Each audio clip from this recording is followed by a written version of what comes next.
Good morning, everybody, and it's great to be back here in Lockport on a very, very serious issue. First, let me wish everybody a happy Easter holiday, and for those of you, and particularly McKinley here, a happy Dingus Day, because I was once the Grand Marshal for Dingus Day, and he and his whole family were there, and we marched together, right? Is that true, Dave? I just got candy off the side of the road. Okay. Second, I want to wish the Lions well. I hear they had a good basketball season, so go Lions. I played basketball for James Madison High School, but our team wasn't very good. Our motto at James Madison High School was, "We may be small, but we're slow." So, and third, I'm always trying to help Lockport in every way I can, and so we're doing all the things we can. And the good news is we're continuing to work really hard and seeing that GM factory grows as we move into electric cars. And I've gotten a promise, that's not why we're here today, but I've gotten a promise from the head of GM, Mary Barra, that factory is going to grow and there'll be more jobs. They've added 250, they're going to add more. So that'll be great news. Okay, so I want to welcome people who are here. Our great mayor of Lockport, Michelle Roman, our police chief, Steve Abbott, our Lockport School Board President, Leslie Tobin, the Buffalo Deputy Police Commissioner, Commissioner Wright, thank you for coming up from Buffalo, and our former Niagara legislator and teaching assistant, Anita Mullane. They'll be the people speaking after I have. Okay, so it's very good to be here, and this is a very important issue. Last Thursday, as we all know, New York saw an unprecedented wave of swatting attacks. False reports of a mass shooting taking place in 36 school districts across New York, including right here at Lockport High School, and most recently at South Park High School in South Buffalo. In total, police had to go to over 220 schools to check in. Many schools were put on lockdown. Thousands of students who didn't know what was going on. It's terrifying. I have a 4-year-old grandson. He'll start school next year, and I can imagine what happens. I can imagine what happens to the kids, to the parents, to the teachers and faculty and staff when something like this happens. It is terrifying. Now, the swatting attacks are very disturbing. I just ask anyone to imagine getting an alert or text that there was a mass shooter at school with students injured. And that's what the hoax claimed. He didn't even just say there's a mass shooter. He said students injured. That is just traumatizing. It's awful, awful, awful. The Western New York is still traumatized by horrible gun violence. We all remember what happened at the Top supermarket in East Buffalo just a little while ago. So false reports like this matter even more in a place like Buffalo, where we've had a real attack not very long ago. So we need action, real action.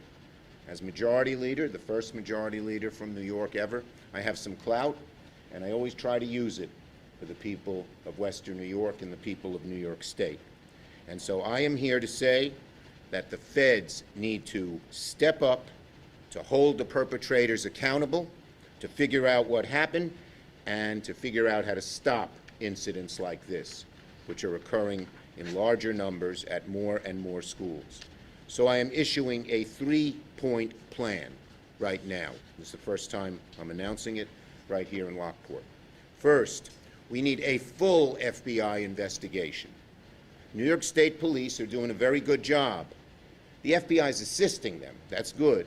But especially given that these swatting incidents may have come from overseas or out of state, our local police, as good a job as they do, our New York State Police even, as good a job as they do, can't do it on their own. So we need the FBI to launch a full investigation here and give the resources they need. And second, I'm calling on us, and I will lead the charge in the Senate, to supercharge the FBI with an additional $10 million specifically aimed to target swatting. All the kind of personnel, machinery, and other things they need, they should get, and get it right away. And because we're seeing so many attacks like this, it means we need more resources. It means we need more agents to track down these evil criminals who hide in the darkest corners of the internet. Wherever these criminals may be in the world, the FBI needs to find them and bring them to justice. And third, we need the FBI and the feds to actually start tracking the crimes. They don't track them yet. In other words, they don't have a whole list of where they're occurring, when, and how, and where, and when. Particularly because we won't be able to figure out the trends without the data. We need this data ASAP. They can put it together, and that's how we'll know. Because do we know if this came from outside the country? We don't. It may have, it may not have. Tracking will help us determine that.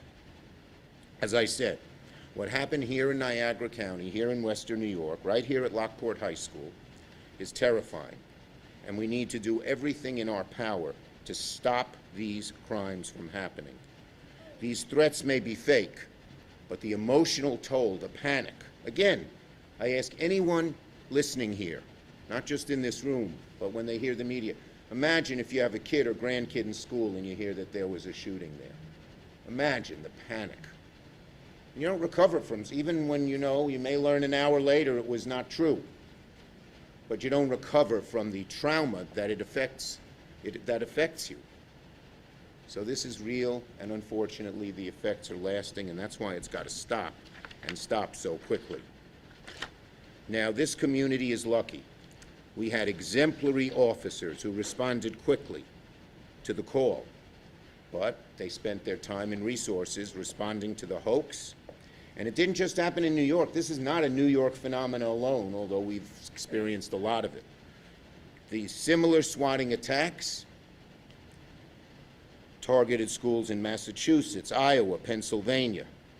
And the fact that the police had to go to over 220 New York schools from one end of the state to the other is wasting thousands of dollars of resources on a very sick act.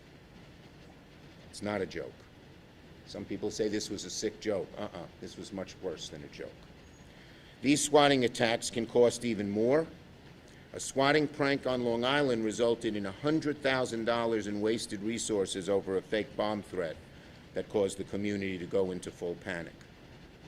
And the reports of these after reports of these incidents started to arise and become apparent that this was not one, but that dozens of school districts got the same exact phone call of a false mass shooter, I called the FBI and I said, we got to get on top of this.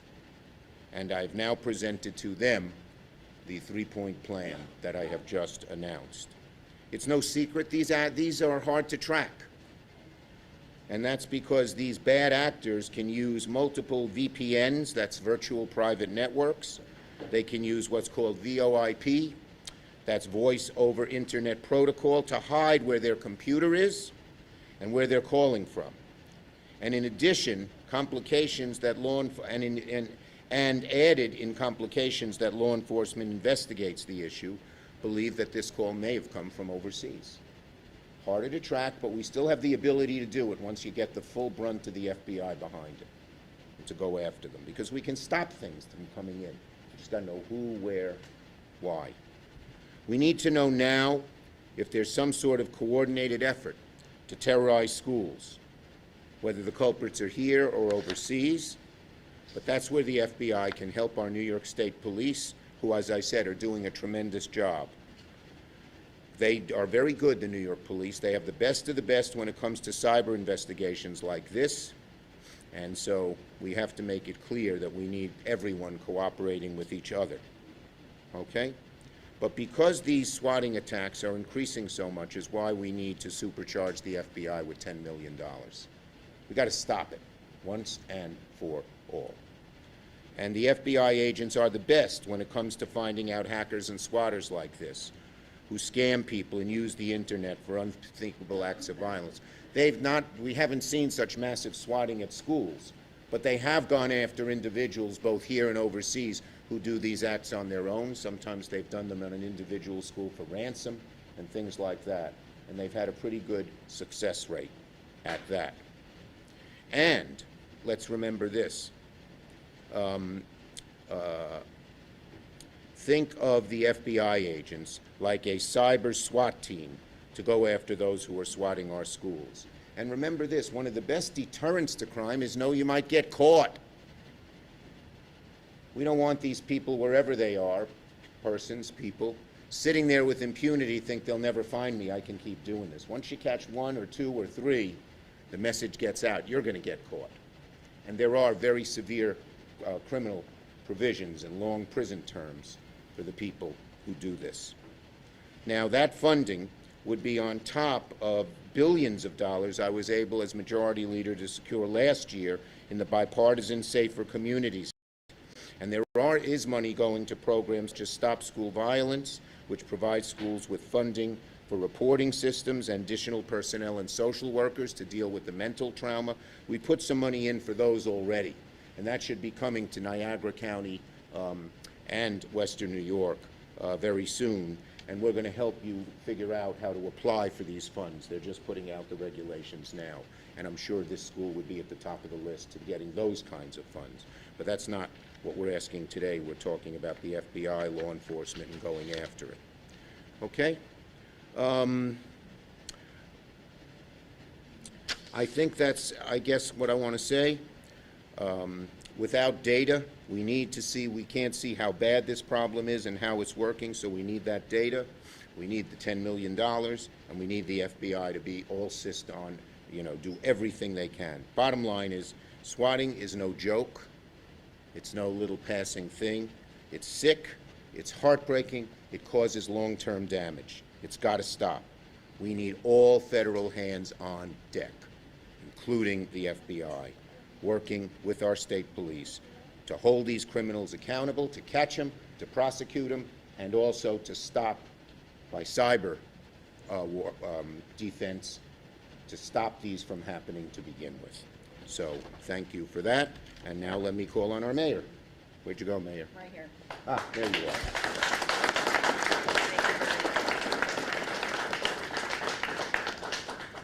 I'm Michelle Roman, the mayor of the city of Lockport, and I appreciate Senator Schumer visiting us in person and bringing this to the forefront. Unfortunately, this isn't the first time we've been swatted. Last year we were swatted as well with a bomb scare. Our local police department did an excellent job helping determine where that was coming from, and that was from Texas. And so we know the seriousness of this. I consider these acts of terror. These are terrorist acts because they are bringing fear and terror into our communities and into our schools. Our first responders and our public works were here within 3 minutes of the call. They took this very seriously. We had the entire perimeter blocked off by our public works officers, our Lockport Police Department, state troopers, and county sheriffs all were here within 3 minutes. And then the outlying North Tonawanda, Niagara Falls, the Border Patrol, they all came and they helped assist clear the building and make sure that it really was a false alarm. We are grateful that it was a false alarm, but meanwhile, the students are terrified, the faculty are terrified, they're blocking doors that can't lock, they're trying to figure out how am I going to protect all these kids, when am I going to approach this person with a gun. They were told, the police were told that the shooter was in a bathroom. We had young men and young girls in a bathroom when the lockdown happened. They had a gun to their faces, they had to be patted down to ensure that they were not a shooter, they did not have a weapon. That is traumatizing. That is something that they are going to have to deal with. I appreciate the school district's response. I appreciate their partnering with us and having a wonderful school resource officer. Officer Justin O'Connor did an excellent job, and we need more school resource officers. That's where we'll need the funding to help pay for that, because the city of Lockport and the school district can't afford to do that, but we have it in one building. We have many buildings. Right.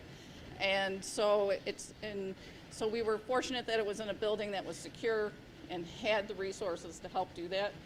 And this is a serious thing.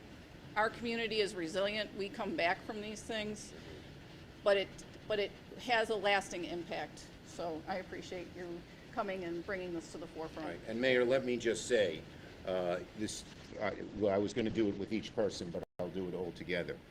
The elected officials, the school officials, the teachers, the police, and first responders did an amazingly great job, and we are here to praise them. It's too bad you had to do it. We don't want you to have to keep doing it. But thank you, thank you, thank you. All of you did an amazing job. It shows what a great school district is. Okay, and next we have our police chief, It wasn't a false alarm. Steve Abbott. Oh, It was real until it was deemed fake. Right. I need to clarify the difference Yep. with our kids. Yeah, good point. Yeah, and to that point, he's absolutely correct. I mean, our officers responded within 3 minutes. We had boots on the ground and 2 teams inside the building. I'd like to thank all the agencies from within Niagara County that responded. We had over 100 officers respond to the scene. Their dedication, hard work, and courage, they thought it was real as well. And that is what everybody has to look at it as. I mean, these kids, these teachers, everybody who was here is traumatized by this. And we've had multiple events through last year, and, you know, thank God for our state partners, our federal partners. We were able to ascertain last year's event. We had 2 juveniles that were arrested because of the bomb threat, but because of our cooperation with the state and the federal FBI, we were able to backtrack, and they were able to backtrack and find a gentleman in Texas who was also involved. So we do work closely with the federal partners, and there's only certain things we can do locally. And once it gets beyond our scope locally, you know, that's why I agree with Senator Schumer, funding the FBI to get more agents on the street to look at, you know, what's going on behind the scene for cyber attacks. And he's correct. The part of the problem is this: Discord servers is a company that you can create a virtual computer and then delete it, and those records are gone the minute somebody deletes those. And then they're using VPNs to bounce them from Budapest to Canada. And that's where the FBI comes in, that's where the senator comes in, and that's where that will help us locally to put a stop to this, because it has to stop. And there has to be consequences. There has to be consequences. It can't be sit around in a restorative circle with these people. They need to go to jail. That's the bottom line. Long sentences. This is real damage. Yep, and it's, you know, it's not fake, because look at the emotional, you know, effect on everybody here. Yep. All right? And not to mention just the teachers, our own officers, you know, when you talk about officer wellness. They thought they were coming into a school that had 7 injured and people were being shot in the bathroom. It affects everybody. I mean, I've been a cop for 30 years, and nothing is worse than something like this. You know, I got 2 girls that graduated from here 2 years ago. So I get it, you know, but as a side note too, one of the worst things that happens during one of these events is all the misinformation of everybody getting onto Twitter and Facebook and throwing stuff out there.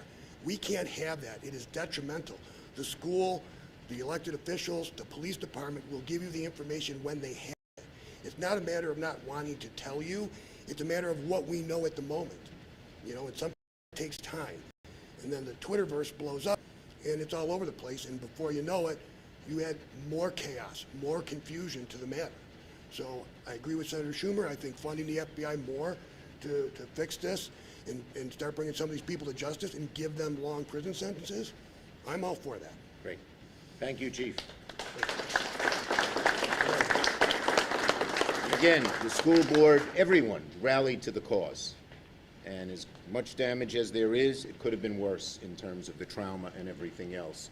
But we had great responders, and representing our school board as its president, it's very hard to be a school board president. Everyone, when bad things happen, you're always there. When good things, you don't hear of it. It's a great school district, so thank you for the good job you do, President. We have President Leslie Tobin. Thank you, Senator.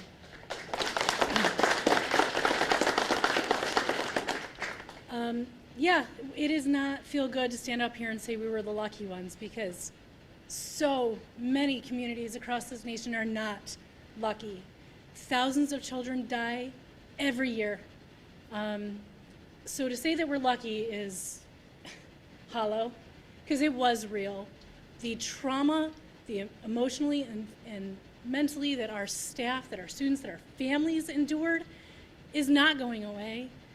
I am so grateful that Senator is here today and acknowledges how serious this was, because then it will happen again, and the next time we may not be the lucky ones. We want every student to go home to their family. No parent should have to drive away thinking, is this the last time I drop my kid off at school? No teacher should have to come into any building and wonder if this is the day they have to stand in front of a gunman to protect their students.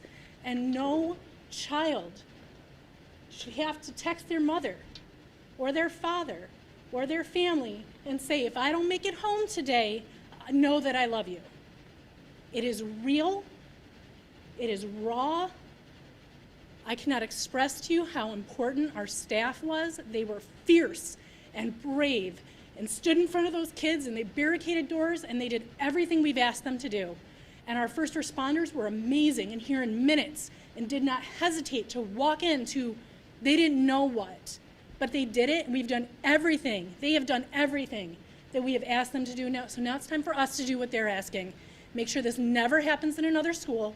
Make sure this never happens to another family, and that every child gets to go home at the end of the day. So thank you.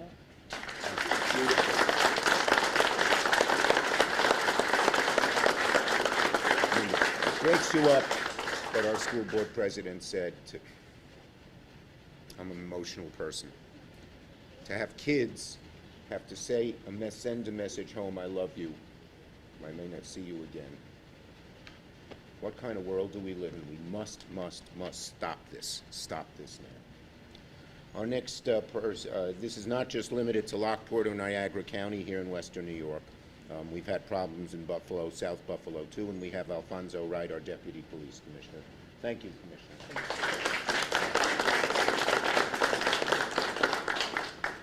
I am so grateful for Senator Schumer taking this initiative, and I'll tell you why. We asked South Park, our school resource officers and our officers did a fantastic job. Our school resource officers constantly, they talk to the principals in the school and try to go over training in case something like this happens. And you must be a sick individual, a very sick individual after seeing things would take place on the news, school shootings, to make those calls. So individuals like that should be prosecuted to the full extent of the law.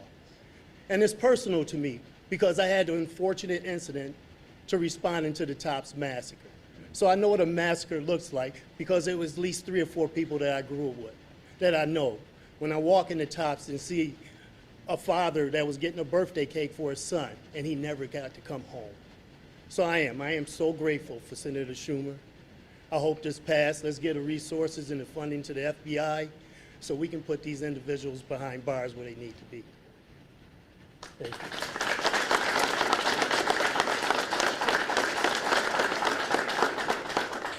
Our last speaker is our former county legislator and a great teaching assistant, Anita Malone. Thank you. I actually retired from the district and happened to be in the building that day as a substitute teacher. And it was pointed out to me afterwards, it wasn't lost on me, that one of the individuals that was killed in Nashville was a substitute teacher. I can tell you this was very traumatic for the staff and for the students. I can't thank you enough, Senator Schumer, for making this a top priority, because it needs to be a top priority. I don't think people realize, I know how wonderful the staff at Lockport, the Lockport School District is, because I worked in many of the buildings during my career, and I know that our staff members put themselves in harm's way to protect our students. And I heard that firsthand from several of our staff members. So I thank them. I thank you for coming and for doing something about it. And I hope that this stays at the forefront of everything, because that was an awful day that I know I never want to relive, and I'm sure the students don't either. Thank you. Thank you, Anita. Okay, we'll take some questions from the media on this subject. Mr. Dave. Yes, Senator. Regarding your plan, what about accountability?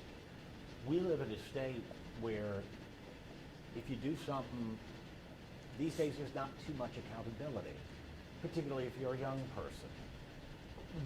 There's no prong in your attack here about No. enhancing penalties for this. There are very severe penalties for doing this on the books.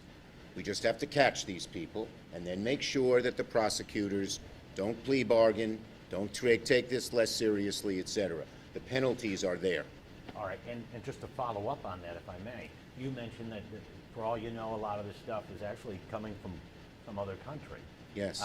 And you talked about giving the FBI $10 million to track them down. Well, so what? What are you going to do with them?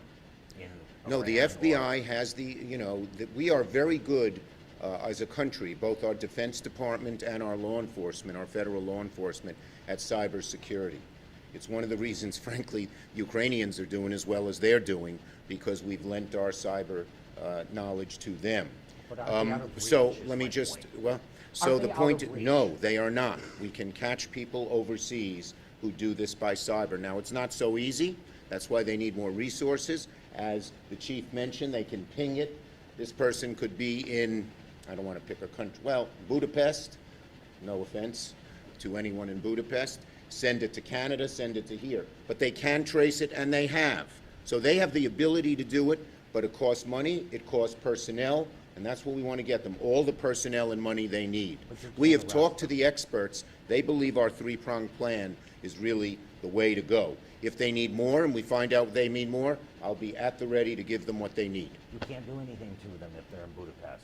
We can extradite. First, we can stop it from coming, but second, with many places, we have extradition treaties, and there are other ways to stop them as well, and I'll leave it at that.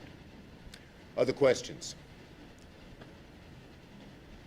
Can you just give us a little bit more specific information about what that $10 million is likely to go towards? You mentioned Yes. personnel. What It's type not of- only personnel, it's also, you need top-notch kind of cyber detection machinery. They have some, but with all this swatting, they need more. It's both machinery and personnel.